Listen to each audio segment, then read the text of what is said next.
A few months ago, I defended my thesis, and this video is a recording of that. I talk about Alibi, the early token curse, and self-asking the compositionality gap. I had an amazing time at the University of Washington during my PhD, and also at Facebook AI Research, where I spent 2.5 years of the PhD. And I think that this video encapsulates that. I also left in the acknowledgements and thank you section because I think that that's the best part of any PhD defense. It was just a great time. There were a lot of people in the room asking me great questions. There were a lot of people watching the live stream, and I really had fun. I'm really grateful to everybody who was part of my PhD journey, and I really hope that you enjoy this video. It starts off with my advisor, Noah Smith, introducing me. Enjoy, and thank you for watching. It's a delight to see all of these projects come together into a dissertation. Before Ophir came here, he, as a student at Tel Aviv, did some really important work on tying parameters in different parts of what was then the state-of-the-art language model. And of course, the world has changed over the past 5 years quite a bit. But people still use that? But people still use it. Thank you. As they do everything Ophir has done. Correct. And in any case, I think we're in for a treat. The way this will work, Ophir will talk for 45 minutes. We'll probably, you said there were some pauses where you'll take questions. I'll take questions the entire time. Okay. And then there will be plenty of time for more I'll encourage more extensive, deeper philosophical, long-winded questions at the end. Okay. We'll open it up to everybody. There is then a session for just Ophir and the committee, and then there will be a closed door session without Ophir. There will be many selfies, I'm told. I can't get you. Oh, here you are. The most photographed. Anyway, so without further ado, complementing scale novel guidance methods for improving language models. Your press. Okay, thank you very much. Yes, let's just start. Okay, so for the purpose of this talk, I'm going to define a language system to be any computer program that has some kind of natural language component to it. And so Siri and Google Search and Translate and ChatGPT, they're all examples of language systems. And it took a while for this to happen, but now language models are at the core of every single language system in the world, basically. And so improving language models is important. You guys are laughing now, but when I started working on language models 7 years ago, people thought I was silly. So improving language models is important. I don't have to convince anybody of that. And what we've seen over the past few years is that when you increase the size of a language model, it improves upon many metrics. And so here's a proposal for solving NLP. Let's just increase the size of these models. And it's not necessarily easier to do all the engineering work around increasing language models. It's really tough work, but this hypothesis is kind of contrary to my view that we need to do more science to build better architectures and better sampling methods and not just do engineering. So I disagree with this direction of just increasing language model size, because over the past 7 years, and particularly my thesis, I've shown that many properties of language models don't improve with scale, and I've shown that how to improve language models without scaling them up. So in this talk, I need to see where I am. I'm gonna provide a brief review of Alibi and Shortformer because I covered them in my thesis proposal. I'm not gonna do the whole Alibi and Shortformer talk again. I'm just gonna quickly go over it, so it's gonna be kind of technical. I'm sorry. And then I'm gonna talk about self-ask, which is very non-technical. Everybody's gonna understand that. And then I'll talk about future directions. Okay, so Alibi. It's a paper I wrote with Noah and Mike 2 years ago. Okay. So when we train language models like ChatGPT or GPT-4, because we're training them on GPUs and GPUs have a limited amount of memory, we have to train our language models on limited text sequences.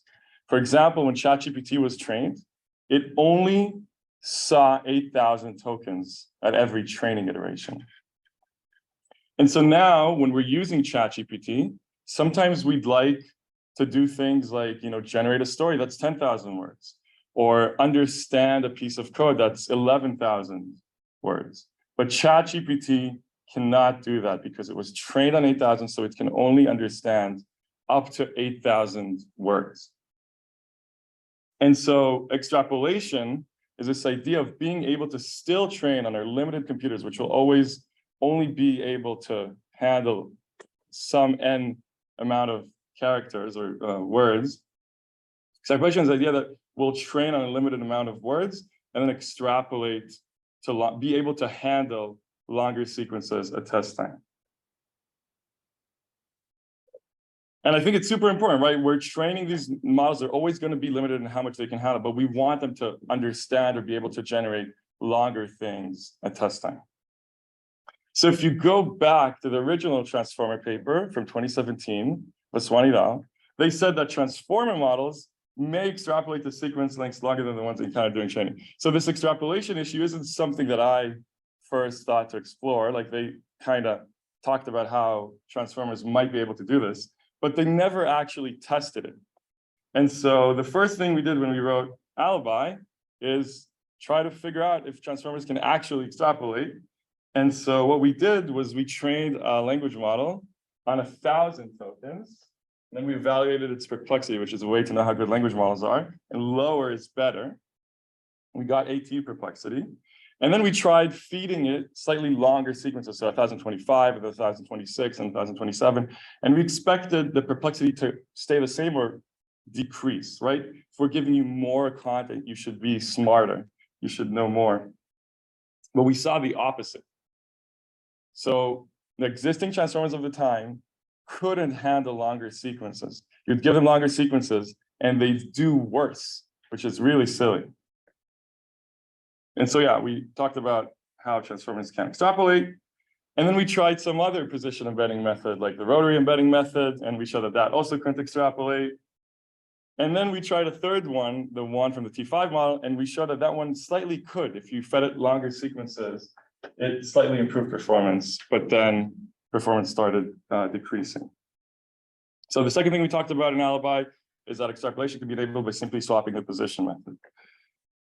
And the last thing is in Alibi is that we obviously introduced this new position embedding method called Alibi.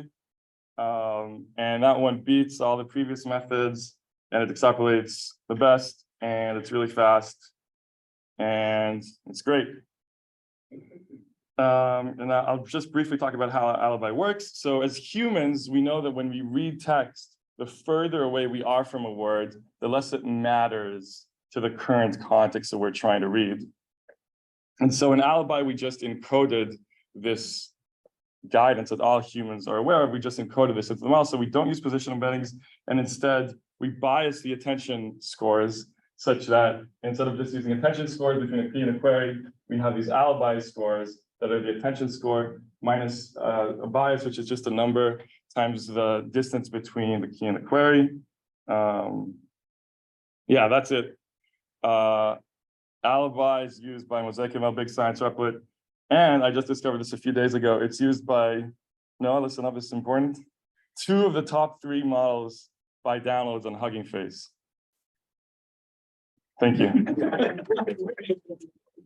Thank you. Wait, this is not, I'm not biasing you in any way. Look, top 3 models. This one came before Alibi, so they couldn't. Okay. Why did they update it though? When did they update it? No, it's like it's unmodifiable. Once you publish something, you can't. Yeah, different. Okay, Shortformer. Now I'm going to tie this into the current literature, not even the twiterature. So now there's lots of different models, right? There's Llama, for example, which was trained on 2,000 tokens, and it's trained with Rotary, which can't extrapolate. So it can only do inference on 2,000 tokens. And then this guy, like random anonymous guy, figures out this like cool trick and makes it so that Llama can supposedly extrapolate the sequences that are twice as long, right? The interpolation trick. So it's still the same Llama that was trained in 2000, but it can understand supposedly 4,000 tokens. And then another guy on Twitter figures like another trick, and it's got like a hyperparameter alpha, so it's even cooler. And he says he can extrapolate to 8,000 tokens. And then Mosaic built this really cool model called Storywriter, which they trained for most of training on 2,000 tokens. And then they started feeding it books or something, so 65,000 tokens for the last bit of training, which, by the way, is a process that we called stage training in Shortformer. And it was invented by Bert, but we analyzed it in Shortformer, and we saw, we show why it's a cool thing to do and it works. Anyways, so they train this model on 2,000 and then 65,000 tokens, and then they do inference on 65,000 tokens. And so you have all these models now, and you're trying to figure out what to use. And so the question is, how do we evaluate models that are capable of handling different sequence lengths at test time? The typical way to evaluate models is by just running a perplexity computation, but you can't do that with these new models, and I'm going to explain why. I'm going to go back into Shortformer to explain why. So the obvious thing to do is just to compute perplexity on the development set, right? So you have a bunch of books or whatever that you've never shown your model during training, and you're trying to get it to predict these books. And then you have a perplexity number. So this is a guy from Twitter. It's very famous, but I don't want to shame anybody. And he had this comparison where he took the Llama 7B, the vanilla Llama 7B, and he computed perplexity for it, and he got 6.06. And then he took the Llama with the interpolation trick, and he got 5.89. So he's like, oh my God, look, this works. This is better. This is a better model. But no, that's incorrect. You can't just compute perplexity for these models to compare them. And this is because of the early token curse, which we talked about in Shortformer, which I think is from 2020. So what's the early token curse? So when you're doing these perplexity evaluations, you have this really long validation sequence, which is like a lot of books or a lot of pieces of code. It's like millions of tokens. And then you have your two models, the original Llama and Llama with the interpolation trick.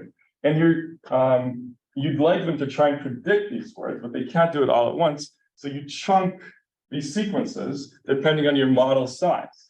So that model has to get chunked into chunks of 2,000, and this model has to get chunked into chunks of 4,000. And then you're trying to predict this chunk, and then this chunk, and then that chunk. And then you get a perplexity value here and a perplexity value there, and then you kind of compare them. That's what that guy on Twitter did. But you can't do that. That's not okay. That's because of the early token curse. So if you've ever run a language model, you'll see that most of the loss happens in like the first 5 tokens of a sequence. The first 5 tokens are the hardest for the language model to predict because it has no context over there. And so it's just really, really bad at making predictions with very little context. And so most of your loss comes from the first 5 tokens. And when you segment a sequence in 2 different ways, the model that has the shorter sequence length has a much harder challenge to solve because it has double the amount of the early sequence of the early token curses or segments, right? So it's put up against a harder challenge. And so it's basically always going to get a worse number. Questions? Yeah. Why can't you use a sliding window? Wait, Will. That's what we're going to do. Any other questions? You just ruined the talk. No, he didn't. He's the best audience member. He has the lowest perplexity. No, he's guiding me to my next segment. Smartest guy in the room. So the solution, as Will proposed, is sliding window evaluation, which we didn't invent. It's from Baevsky et al. 2017. And so what we were doing before is we had this really long sequence, and we had a language model. We first asked it to predict these 4 words and these 4 words. But a more accurate thing to do is to start with these 4 words and then slide your model 1 word to the right.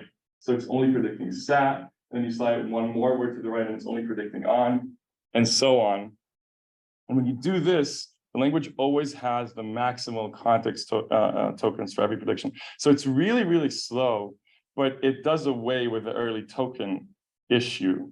And so it's a better way to compare two different models. And so we did this in 2020 in Shortformer, and we had this really cool experiment where I trained 8 different models on the same data set and with the same amount of compute.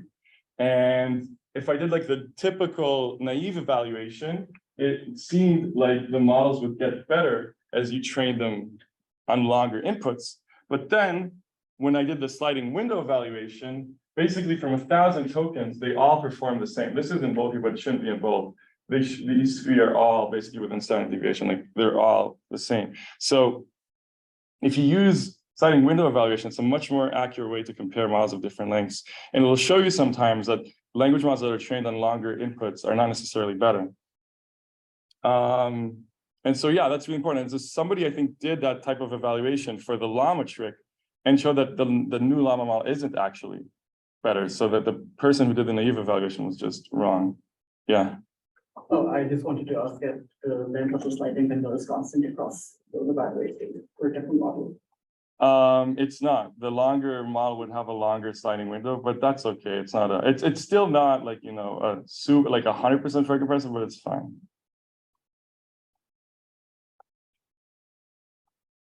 Yeah, so if you want to compare different models via perplexity, always use sliding window evaluation because the naive evaluation method is just wrong. And so now we're going to loop back into Alibi, and we're going to use this better evaluation method to evaluate our models from Alibi to show you a conclusion from Alibi, which I think not many people understood. And now a lot of people are talking about this type of stuff on the internet. So we're going to go back to the experiments we ran with Alibi, but they were all using non-overlapping, the naive evaluation method. Now we're going to use sliding window evaluation. So now we have this baseline sinusoidal model was trained on 512 words and evaluated on 512 words. It got like, okay, perplexity 18 or whatever. But then when we fed it longer sequences, perplexity explodes. It just goes off the charts, showing again that even with this much better evaluation method, like you can really clearly see that the baseline sinusoidal model cannot extrapolate. It can't even understand one token more than what it was trained on. And now we're going to run the same evaluation for an alibi model that was trained on 512. So we train an alibi model for 512 words, and then when we feed it more words, performance stays flat. So it's able to consume more tokens, but at every time step, it's only looking at the same amount of tokens that it was trained on. So this is still a major step from everything we had before, because it's able to process more tokens. And this has lots of advantages for caching while generating or reading long files, but it can't actually use these extra tokens to improve its performance. Questions? Yeah, wait, or you? Is it because like the tokens that are far away are Yeah. weighted down, like, and their weight is very small? Yeah. So maybe you try to be somehow increasing the weight of tokens that are very far away to make their weight just a bit bigger. But it's always, when it's 1,000 tokens, it just, when it was trained on 1,000 tokens, it only looks back at 1,000 tokens. When it's trained on 2,000, it only looks back at 2,000. If you change the weight, it's not gonna, it's just the model's gonna explode because it's just gonna be so much different from what it saw during training. I don't think it's few people have raised hands. We'll do Zoom questions later.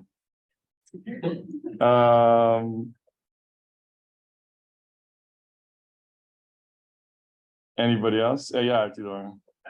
Could it be also that the data set is not conducive to also very long context? So Yeah. you need the earlier context. It could be, but when I was at Facebook, I trained on the book corpus, and I got the same results. And now people have trained it on text that should have long dependencies. And also, when I train a model on 1,000 tokens, it does better than the model trained on 500 tokens. So it's clear that even in that data set, there is an opportunity to do better when using more tokens. But it's just this thing where if a model trained on 500 just cannot, nobody has figured out how to do this. I'll talk about this more in the future work because I think that's like an interesting thing to explore. Yes, Will. Have you run the baseline of a model without any positional encoding? Yeah. It can't really extrapolate well. Okay. I've been on 2 papers about that. Okay, cool. Other questions? Okay. Yeah. So just 2 more slides on this and then we'll go to the new thing. Another good way to evaluate models of different lengths is just some downstream tasks. And in general, people should stop evaluating on perplexity. We really care about downstream tasks. So just evaluate on downstream tasks. So there's this other llama model that was actually fine-tuned. So it actually can really use more context. And these people evaluated it on Vicuna GPT-4 evaluation, whatever the hell that is. But that's a good thing. Like you should evaluate models on different lengths. Move the owl so that I can capture your face. Oh, where do you want me to move it? Oh, Is that okay? yeah, go for it. And the last thing I'll say is that these types of plots that are popping up on Twitter for comparing models that were trained on different lengths are really, really cool. So what they're showing you here is perplexity for each index on average. And so they have the typical llama model, which is this gray line. And you can see all these things that I've talked about, that early tokens are always super hard to predict. So perplexity is really, really high, and then it gets better at predicting them. And then right at 2000, which is what Llama was trained on, it explodes. And then the green line is this Llama trick that was trending on Twitter without any fine tuning. And you can see that it is somewhat able to handle longer sequences, but it's doing it with much worse perplexity than the original model did. And so that's why I said that it's useless, because you could just use this model and just slide it. Never mind, I'm not going to get into that. But yeah, these types of plots are really useful for comparing models of different lengths. Okay, that's it. That was the intro. And now I'm going to talk about the compositionality gap. Okay, if you're my friend and you're not an NLP and I told you that there would be a part that's really easy to understand, this is the part. Wake up. This is like really simple. This is new stuff. I wrote this paper with Muru, Sewin, Ludwig, Noah, and Mike. Okay. So if we're talking about ChatGPT or GPT-4 and we want to talk about the knowledge that it has, I define that as its ability to recite a fact that it's seen multiple times during training. And so testing the knowledge of ChatGPT or GPT-4 or 3 is really easy. We can just ask it questions about things that we think it's seen many times during training, like what is the birth country of Plato, or what is the calling code of Greece. But systems that are only capable of retrieving existing knowledge are really limited, right? When we interact with ChatGPT or Siri or Google search, I think sometimes we'd like to retrieve stuff that's like, been asked many times before, like, how many miles in a kilometer or whatever. But I think most of the time when we ask an NLP system a question, we're asking something that's never been asked before, like put a reminder in my calendar to, I don't know, message my brother on his birthday or whatever. Or I don't know, how much protein is there in 9 boiled egg yolks? And so, yeah, we'd like our systems to be able to answer questions they've never seen before. So to do that, I think they need a very basic ability to reason. And so the way I define reasoning is the ability of a model to combine 2 things that it's seen before in a way that it's never combined them before. And so we wanted to test a model's reasoning. And so we made up this test set of questions that ask it to combine 2 things that it's seen many times before in a way that it's never seen combined before. So one of the questions that we asked it is, what is the calling code of the birthplace of Plato? Right? So 2 things it's seen many times before, but it's never seen them combined, just to see if it's able to do some basic reasoning. So we wrote this paper before GPT-4, and so we're gonna ask it these questions. And so if you've never seen GPT-3, That's what it looks like. You have to feed it a question and we give it an example question and answer. And then we have the new question and answer.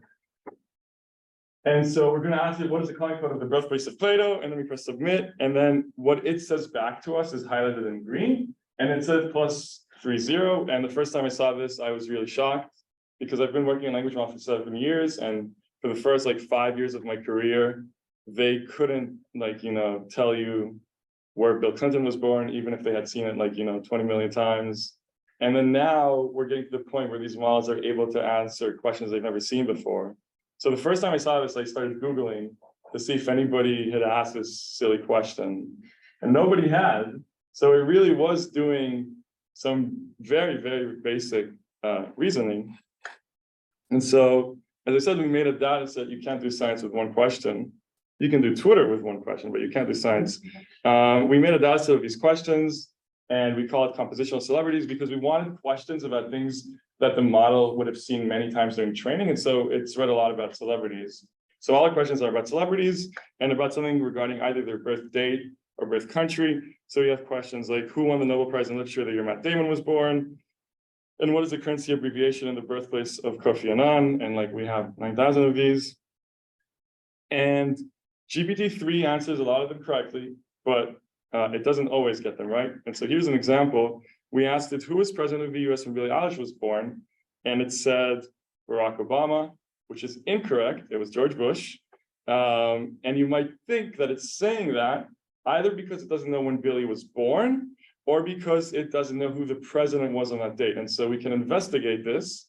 We can ask it, when was Billie Eilish born? And it correctly says December 18, 2001. And then we can ask it, who was president of the US on that date? And it correctly says Bush. And so what we've uncovered here is basically a reasoning bug, right? It knows two facts that make up the composition question that we're asking, but it can't answer the compositional question. And so the first part of our paper investigates this phenomenon more empirically. And so here's what we did. So as I said, we have 8,000 of these questions, the compositional questions, right? Who was president when Billie was born? And we asked GPT-3 all of them, and it gets about 30% of them correct.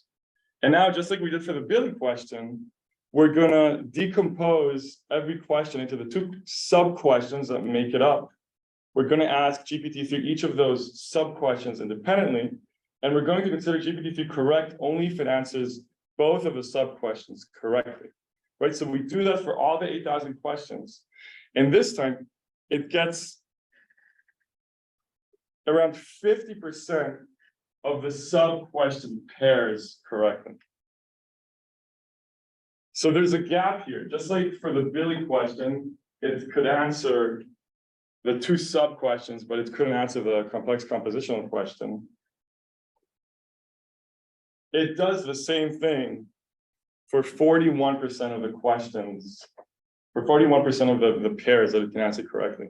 It knows, for a lot of these questions, it knows the answers to the two sub-questions, but it can't combine them, which is really weird, right? People are starting to treat language models like humans, but they're absolutely not humans.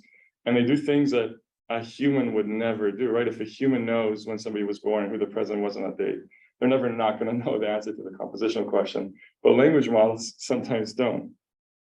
And so that's a very surprising finding. But for GPT-3, we have a lot of variants of the model that are available at different sizes. And so this result that I've shared with you until now is on the 175 billion parameter model, which is the biggest one, but we can rerun it on the smaller variants.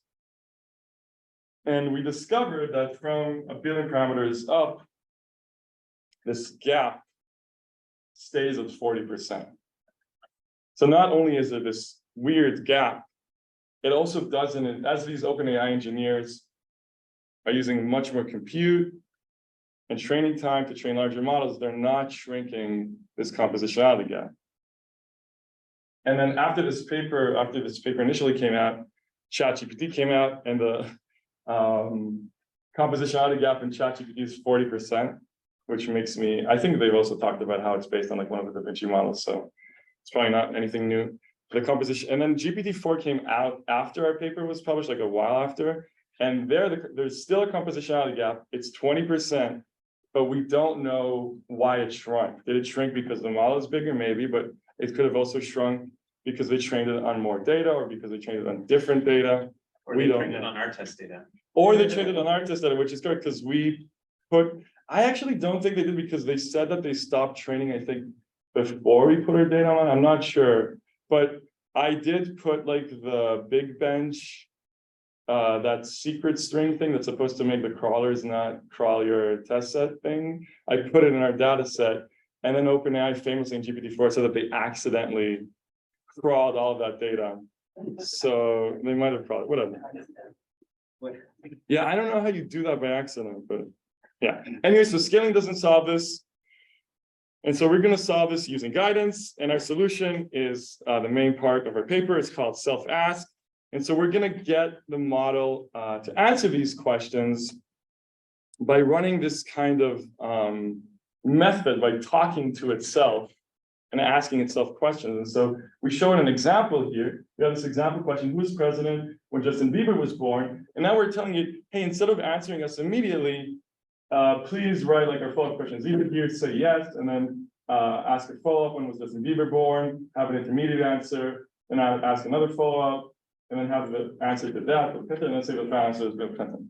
So we've kind of shown it the method that we wanted to use. And now we're going to give it a brand new question. We're going to ask it who was president of the US when Billie Eilish was born. And then we're going to have it fill in the rest. And it's like magic. It starts asking itself questions. So it'll say, when was Billie Eilish born? It'll say this to itself, and then it will answer December 18, 2001. And then it'll ask itself who was president of the United States on December 18, 2001. It'll say George Bush, and then it'll say that the final answer is George Bush. So yeah, by getting it to talk to itself, we can get it to kind of reason over stuff. And in this example, our test question is very similar to our example question, but in reality, it works even when your questions are very, very similar, are very, very different. It's pretty robust. Yeah, and it totally closes the compositionality gap. So now, using this method, any question that the language, any complex question that the language model has the knowledge to answer, it'll be able to answer. And the last thing I'll talk about is why this guidance enables easily combining language models with search engines. So this is the last thing I'll present. It's a system that we call self-ask plus Google search. So language models have limitations. They're very strong, but they're super expensive to train. And so new ones come out very rarely. And so language models like ChatGPT and GPT-4 aren't going to know about recent events, right? ChatGPT doesn't know about anything that's happened in the past few months. But as we get better software and cheaper hardware, we're going to start training these language models more and more often. But even if we start training them once a month or once a week, we're not going to be training them every second. And so language models in the near future are probably not going to know about real-time data, like what's the weather in Seattle, what's the stock price of Facebook. Search engines do know all these things, right? They're really good at finding real-time data and long-tail information. But search engines cannot understand complex queries. We actually have a whole subsection of the paper where we talk about this data set we created called Bambole, which is questions that most of them were written by me, but some of them were written by Moore, which we specifically wrote to trick Google into answering incorrectly. And it's very, very easy to trick Google. It can't do anything that requires just a tiny bit of reasoning. It can't do, so if you ask it, who is the father of George Washington, and it'll sometimes get confused. How much protein is there in 7 boiled egg yolks? It knows how much is in 1, but if you ask it how much is in 7, it gets confused. What is the depth of the longest river in the world? It gives you the length. It's just very easy to confuse it with compositional questions.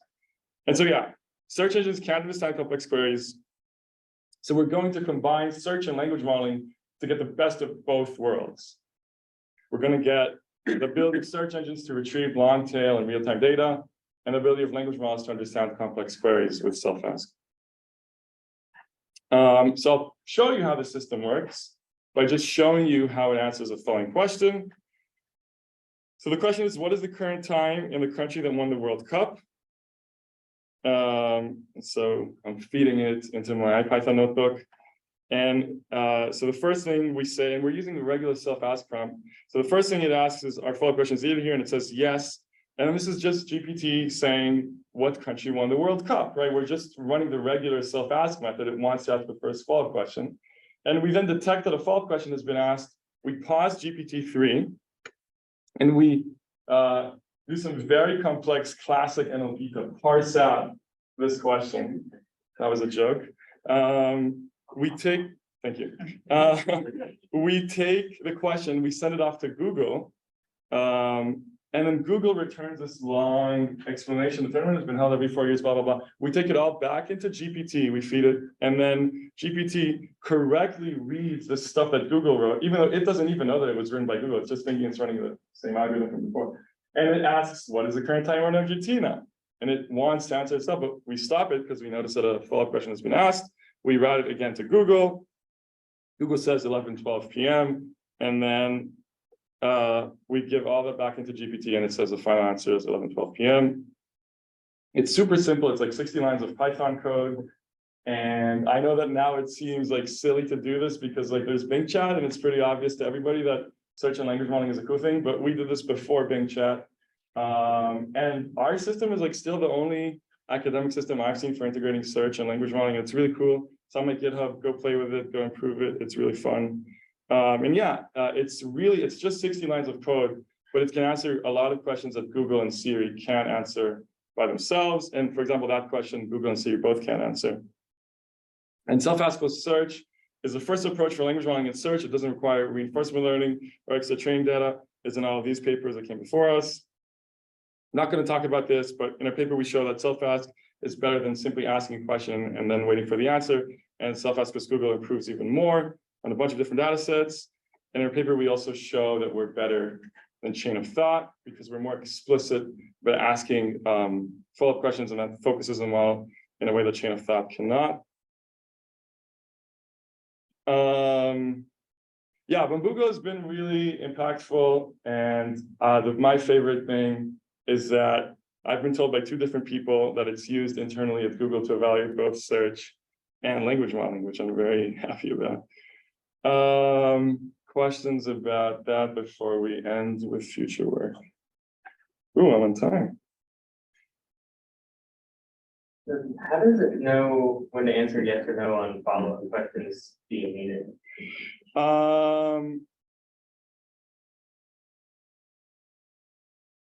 That is more machine learning. No, so if you have a prompt, you're giving it a few examples.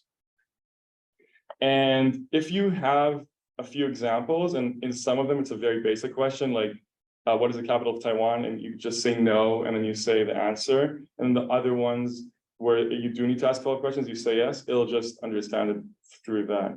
And then with like GPT-4, it's like smart enough to where even if you just give it one example where you say yes, it can still figure out when to say no. I'm fine, I can answer that right now. Yeah. Yes, Gus. Where is that are follow-up questions needed? When is that asked and who is asking it? Is it asking itself? Right. So in the example, I show a question and then I ask if follow-up questions need, and then in the example, it just says if follow-up questions needed here, right?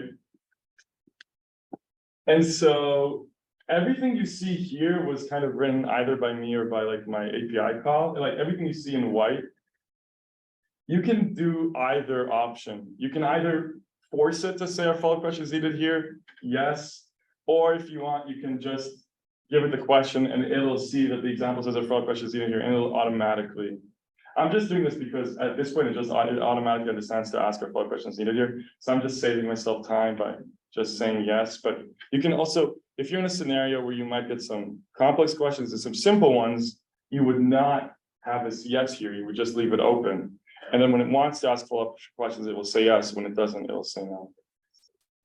Yeah, I don't think I understood the context that you actually gave it that full example. I did, yeah, I did to save time, but you can do, it's super robust. Like these models are really, really strong and you can do either way.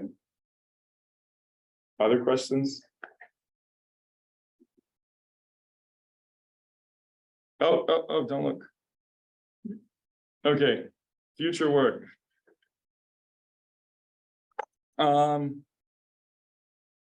So yeah, I have two things that I kind of thought would be interesting to explore and related to my thesis. The first one I kind of hinted about before, but it's a question that I've been thinking about for at least like 2 years, since whenever we put out the Alibi paper. And the question is, can we build models, non-retrieval based transformer language models or language models that can actually benefit from longer sequences, right? So at the end of Alibi, we show that the existing sinusoidal and rotary methods cannot even handle longer inputs. And then we show that we've made this very big step forward by making models that can consume longer inputs. When they consume these longer inputs, they're not actually, if they were trained on 512, they're not actually understanding more than 512 tokens at every time step. If they were trained on 2000, they're not actually using more than 2000 at every time step. And so a question I have is, can we build a model that will perform like this? That when using sliding window evaluation, we'll see like the line going down, it'll actually be able to consume and actually use longer inputs. And I think the answer is yes. I don't think we'll be able to train language models on 32 tokens and expect them to understand entire books, because if you've only read 32 tokens your entire life, you're not really going to understand a lot of things about language. But I do believe that if we train language models on 8,000 or 16,000 tokens, they should definitely be able to understand 16,001 tokens or 20,000 tokens, right? Nobody here has read a, 10,000 page book. You've only read like 1,000 page books, but if I give you a 10,000 page book, you'll be able to go through it and understand it and reason about it. So I think this is possible, but it's very, very hard because transformers are really silly and they overfit to whatever they saw during training. And even if you don't give them position embeddings, they still kind of have a feel for the number of tokens that they were trained on. And when you give them more, they just kind of explode. Even if you don't use position embeddings, they still can grasp positional information. See my paper with Adi Chaviv. And so it's really, I tried doing this for 3 months. It's really hard to build models that can consume longer sequences than they were trained on. Questions about? Okay. And then my last thing I'm going to talk about is about exploring the underexplored building blocks in language modeling. So the way I see it, a deployed language model has 4 components. They are the training data, the architecture, the loss and optimizer, and the prompt. Over my 7-year career, I focused on architectures for the first 6 years. And then I've been doing prompting, architecture 6 years, prompting 2 years. I don't know math. Roughly. And now that language modeling is a huge thing, everybody's coming in and they're where I was 7 years ago. They're trying to play around with architectures. And all of these people are totally wasting their time because there's not that much to do in neural architectures. I think they don't really matter. And the things that I'm excited about right now is everything else. I'm not smart enough to work on the loss and optimizer. That's why we have Tim. I work on the prompt and the training data. And I think that the training data actually now, I feel like prompting, like the juice has been squeezed out there. And I think that the next big frontier is to understand the effects of training data on our models.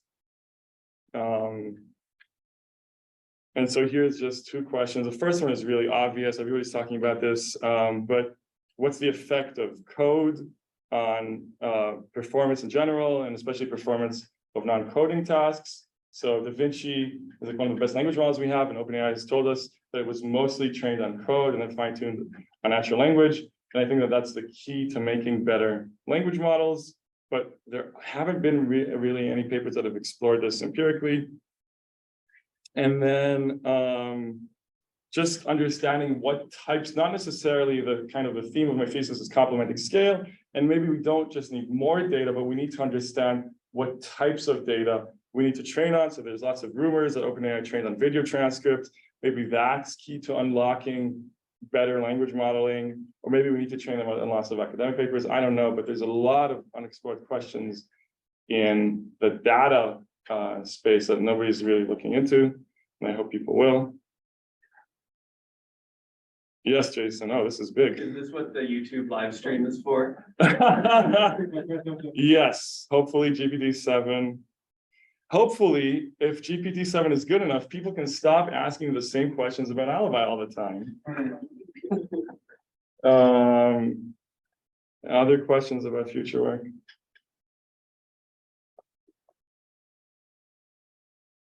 Thank you very much. That's it. Before we finish, I have a brief list of thank yous I want to read out. It's a very obvious, very short list of people I want to thank. And it starts with an obvious name. I want to thank Xavier for always giving me extra potatoes at Whole Foods Union Square. I want to thank the drivers of the L subway line from Brooklyn to Manhattan for always being on time. I want to thank all humans for using language, making sure I always have business. I want to thank James, Trixie, Andrea, Raven, Greeny, Ian, Zion, everyone else who went to Brazil with me. You went to Brazil? I never went to Brazil. I want to thank Ben, Sammy, Kira, Danny, Dasha, Jamie, Paul, Jason, Lana, hey Jason, Carolyn, Shirley, Yvonne, Pirley, Adio, Jami, for teaching me how to stand on the shoulders of giants. Figured that one out, Noah. I want to thank Ian, Nathan, and Edward for teaching me socially distanced ping pong. Dee, Nimrod, Gili, Mir, Andre, Tzvika, Shayo, Figil, Gregor, and Leo for making a ding sound on my phone. Safta, Ima, Ria, Via, Yossi, Liati, Dan, Rodi, Bara. My collaborators during my PhD at D, Ori Ram, Peter Isaacs, Sawan, who's here, Will, who's here, Alyssa, and members of Big Science, my academic twin brother, Jungo, my Portuguese teacher, Gabe, thank you, Gabe. The person who told me to make Alibi faster, thank you, Tim, that was a very good piece of advice. My visa lawyer, Yvonne, the person who helped me come up with the name Bamboogle, thank you, Sam. My first ever mentee, Muru, who's the smartest guy in the world. My committee now, Shane Ludwig Luke, my host at NYU Kyungin show. Person who got me into Mosaic and Jonathan, the person who let me stay at Fair for 2 years, Luke, thank you. Even though I had like 70 people over to get free food, I didn't get fired. The person who got me into Fair, Omer, even though I told him, I don't need extra compute, I'm good at UW, we have like 4 GPUs. And I was like, no, you should come to Fair, you should come to Fair, and that was the best thing of my life. Thank you, Mike Lewis, for being an amazing de facto co-advisor, even though we have no formal relationship. I worked with Mike on all these papers, and he was incredibly helpful throughout my entire PhD, and our relationship and the way we bounce ideas off each other and brainstorm is just unprecedented and magical and amazing, and I'm forever grateful for that. Thank you, Noah, for advising me and teaching me a lot of stuff. Forgetting everything I want to say. Oh, this is what I want to say. Thank you for the way you've treated me since I got here. I have a short story for you guys. So Noah's lab is called Noah's Ark. And so everybody has an animal. When you come into the lab, you have to pick an animal. And you got to pick an animal that has an interesting term of veterinary. And so I picked the conspiracy of lemurs because I like reading about conspiracy. I don't know, it was the only one that was cool. And then Noah goes through the list. He has like an Excel sheet or something. And he's like, I think you can pick that one. And then he's like, oh no, Chris Dyer had that one like 10 years ago, whatever. You can't pick it. And then he was like, smart minds think alike. And because some of the people here aren't in LP, Chris Dyer is like a super, super smart guy. He's like really good at math, really good at like programming. Like everybody looks up to Chris Dyer. And so this was like 3 weeks into my career, into my like PhD. And I remember I left that room and I was like, Noah thinks I'm as fucking smart as Chris Snyder. That's Didn't crazy. say that, didn't say that. Well, thank you anyways for always being nice to me and believing me from the first second here. That's it. Thank you for my grandpa for inspiring me to be a nerd. This is a picture of my grandpa welding in a Technion in the 40s in Israel. Thank you so much, Saba. You would be super proud of me. That's it. Thank you very much. That's it.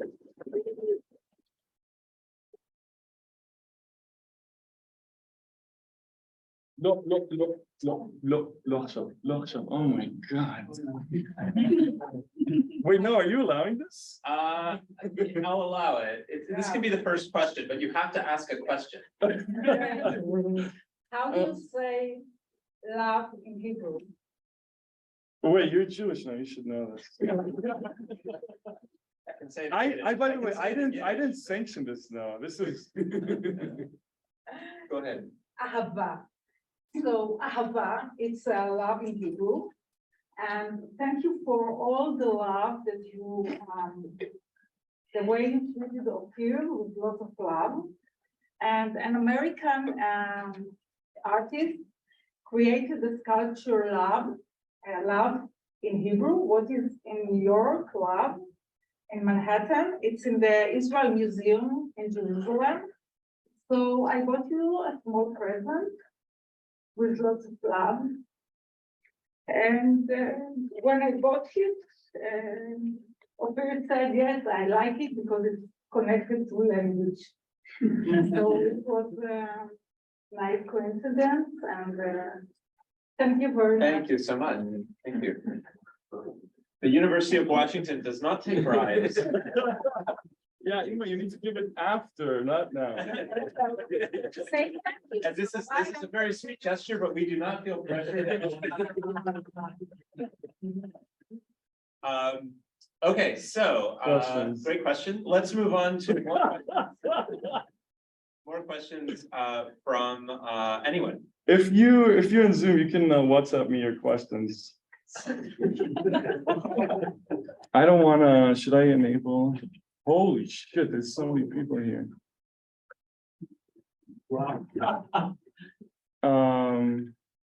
Where's Ludwig? He's in there.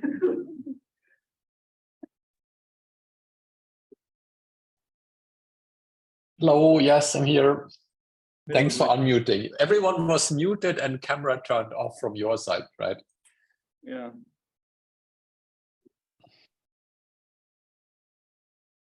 So I'll encourage people who are not on the committee to ask questions now, because after we decide there are no more non-committee questions, we'll move to the closed session. Yes, Jason. With Belfast, do you get more of those first token curses? Um, Like you have to ask more questions. no, the first token curse is an issue that pops up when you're trying to get a language model to predict something with very, very few input tokens. Most self-asked questions are already like 20 words. And so there's none of that. The early token curse is something that only happens in the first like 5 tokens. So yeah, it doesn't. Yes, Editor. You talked about increasing the context of language models. Yes. And training them on, shorter sequence lengths Yeah. and then extrapolating. And so I'm curious to hear more about that. And in particular, how many tokens do you think are needed during pre-training to extrapolate to more? Like, is there Yeah, some so- sort of formula, or is there some sort of understanding of how those things? Like how long the transformer language model should be? Yeah. No, so the last thing I talked about is that extrapolation doesn't really happen. Language models can only consume the amount of tokens that they were trained or fine-tuned on. So if you train on 8,000, that's what you're going to get. If you train on 16,000, that's what you're going to get. There hasn't really been any extrapolation that I've seen at all. So, yeah. Just train on how much you want to do inference on during the test. Yeah. For the self-ask kind of questions, do you need to provide, for a question, you need to provide examples of that kind, or would a couple of the generic examples? Right, yeah. In the presentation, I had an example that was really similar to the inference type question. But in the paper, we show that it can also understand questions that are totally different. I mean, GPT-4 can really do some cool stuff. Like you can show it 2-hop questions in the example, so questions that only require 2 pieces of knowledge, and it can understand like 3-hop questions at inference. So questions that require 3 pieces of knowledge. Like, what is the job of the brother of the person who gave the I have a dream speech? So it can answer that even though it's only seen a 2-hop question. That's like, I don't know, who was president of the United States when Justin Bieber was born. So it's very robust to have different examples from what it was trained on. Did you manually come up with 8,000 questions? Or Oh, no. We manually came up with, I think, 14 categories. So it was like birthplace and then currency. So, and then that automatically generated like 2,000 questions. So it was like, what is the currency in the birthplace of Kofi Annan, right? And then I just downloaded like a bunch of properties of every like country. And so that would just automatically generate all the questions. Like one of the questions we have there is, what is the latitude of the birthplace of Matt Damon? So just like crazy stuff, but it was all automatic. The only thing that we had to come up with was the list of celebrities, their birth date and birth country, and then facts about each year and facts about each birth country. So the facts about each year was like who won the Nobel Prize or whatever, or Nobel Prize in literature, and who was president of the United States that year. And then it's just automatic. Bambole it's 125 handcrafted questions, because there it's really tricky to find the thing that. It's like an old time NLP thesis you handcrafted. Whoa. I did the 8,000. I did the 8,000 questions, right? That was the empirical part. And then the felt whole thing, the progression has been sort of backward towards almost like your grandpa welding and I actually now really believe in 100 question test sets. There's this new test set called human eval, which is actually not human, it's just eval. It's 100 programming questions that OpenAI wrote. And I think it's a really good test set. I think that now 100 questions is enough to gauge how good a model is. And like human eval is like 100 and something questions, and the scores that really correlate with what humans think about these models. Like GPT-4 does the best, and the 3.5. Yeah, well. I had a question about, I guess, more of a open-ended philosophical question about the architecture research, which is something you mentioned you think is hard to do well. I roughly agree with that, but also this issue you brought up about edition encodings. That seems like a very unsolved part of architecture. Then like, one way to make progress there is to do post-hoc stuff, but one other way is to just No, that's the one thing where architecture research is probably going to be necessary, but yeah, I guess I just have a lot of experience doing architecture research, and so a lot of times I'll see stuff that I tried 5 or 6 years ago, and I'll be like, why are you guys doing this? But there are some things that need to be improved. The positioning stuff is definitely something that needs to be worked on, and that would be a different architecture.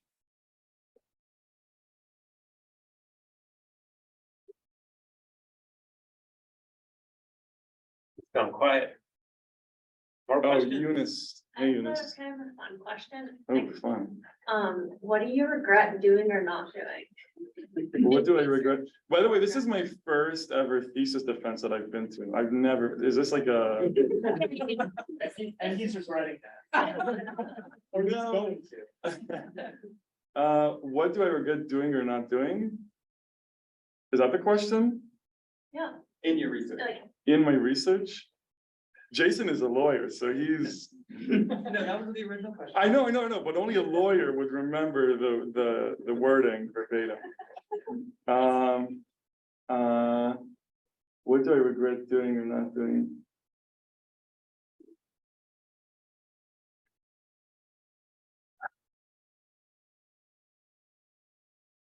Dude, I was handed like the last ticket to the best roller coaster on earth. Like nobody's ever going to be able to do this type of research from academia and have this much impact on language modeling. I'm really happy I started working on it when I did. And it's over now. Like you can't do this type of research anymore. I don't have any regrets. What do I wish I would have done? Started acro earlier. Sure.